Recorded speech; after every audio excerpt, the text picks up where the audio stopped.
सर्वांच्या टाळ्यांच्या गजरामध्ये प्रथमतः सर्व महामानवांना या ठिकाणी मी अभिवादन करतो। आणि आज आपण सर्वांचे आवडते असे शिक्षक असणारे मराठी भाषेचे गाडे अभ्यासक यांच्या सेवानिवृत्तीच्या कार्यक्रमासाठी या ठिकाणी आपण एकत्रित आलेलो आहोत। मंचावरील सर्व उपस्थित आणि गुरुच्या बाबतीत जर तुम्हाला सांगायचं म्हटलं तर आपलं हे शरीर आहे आणि ह्या शरीरामध्ये जर आत्माच नसेल तर ह्या शरीराचा काय उपयोग आहे का?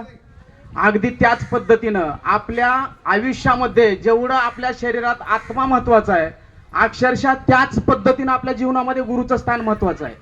आपली गाडी मोटरसायकल पेट्रोल शिवाय चालू शकत नाही। अक्षरशः आपल्या जीवनाची जर गाडी चालवायची असेल तर आपल्याला गुरुशिवाय पर्याय नाही। एवढं महत्व, अनन्यसाधारण महत्व आहे गुरुचं आहे। आम्ही इयत्ता 9वीला शिकत असताना मला तो प्रसंग आठवतो की सर म्हणजे मराठी भाषेचे गाडे अभ्यासक आहेत। सरांच्या तोंडून जे शब्द निघतात अक्षरशः तुकाराम महाराजांच्या गाथेप्रमाणे त्यांच्या तोंडातून मुखातून निघणारे शब्द आहेत। त्यांचे शब्द आपल्याला विकत घ्यावे लागतील। जी माणसं कर्तृत्ववान असतात, पराक्रमी असतात, जी माणसं रात्रीचा दिवस दिवसाची रात्र करतात, अक्षरशः त्यांचे शब्द विकत घेण्याची पाळी येते आणि त्यांच्या तोंडातून निघणारा प्रत्येक शब्द हा बहुमूल्य शब्द असतो। तो खूप मोठा खजिना असतो आणि तो विचार वैभवाचा खजिना आम्हाला सरांच्या माध्यमातून आमच्या एक 5 वर्ष सतत सरांचा खूप मोठा विचार वैभवांचा खजिना आम्हाला भेटलेला आहे। आणि 9वीतला एक प्रसंग मी तुम्हाला या ठिकाणी सांगतोय। कविता होती कुसुमाग्रज जे कवी आहेत त्या कवींची एक कविता आहे, कणा नावाची कविता, आणि शिकवणारे होते आमचे जाधव सर। मराठी भाषेवर प्रभुत्व असणारे आणि लहानपणी ज्या वेळेस आमचं वय म्हणजे 9वीला असतानाचं वय किती असतं? 15 वर्ष। 15व्या वर्षी आपण स्वाभिमानी कसं असलं पाहिजे, आपल्या शरीराचा जो कणा आहे तो ताट कसा असला पाहिजे हे आम्हाला आमच्या सरांनी शिकवलं। कविता जरी कुसुमाग्रजांची असेल तर आम्हाला शिकवणारे जाधव सर होते आणि जाधव सरांनी आम्हाला त्यावेळेस ती कविता शिकवली आणि ती कविता आज सुद्धा माझ्या मुखगत आहे। आणि सर ती कविता शिकवत असताना अक्षरशः आम्ही देहभान विसरून ती कविता ऐकायचो।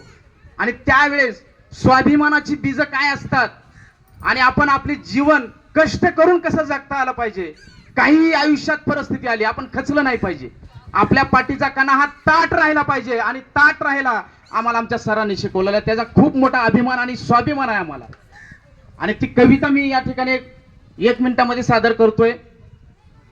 की ओळखलत का सर मला, पावसात आला कोणी, कपडे होते करदमलेले, केसावरती पाणी, क्षणभर हसला नंतर बसला, बोलला वरती पाहून, गंगामाई वाहून आली गेली घरट्यात राहून, माहेर वाशिन पोरीसारखी 4 भिंतीत नाचली, मोकळ्या हाती जाईल कशी बायको मात्र वाचली, भिंत कचली चूल विजली, होते नव्हते गेले, डोळ्यामधील पापण्यामध्ये अश्रू तेवढे ठेवले, कारभारणीला घेऊन संगे सर लढतो आहे, पडकी भिंत बांधतो आहे, चिखलगाळ काढतो आहे, खिशाकडे हात जातात, हसत हसत उठला, पैसे नकोत सर मला, एकटेपणा वाटला, मोडून पडला संसार तरी मोडला नाही कणा, पाठीवरती हात ठेवून नुसतं लढ म्हणा, पाठीवरती हात ठेवून नुसतं लढ म्हणा। ही कविता आम्हाला त्यावेळेस सरांनी सांगितली आणि वयाच्या 15व्या वर्षी ठरवलं आयुष्यात काही जरी झालं कष्ट करून जीवन जगायचंय, प्रामाणिकपणे जीवन जगायचंय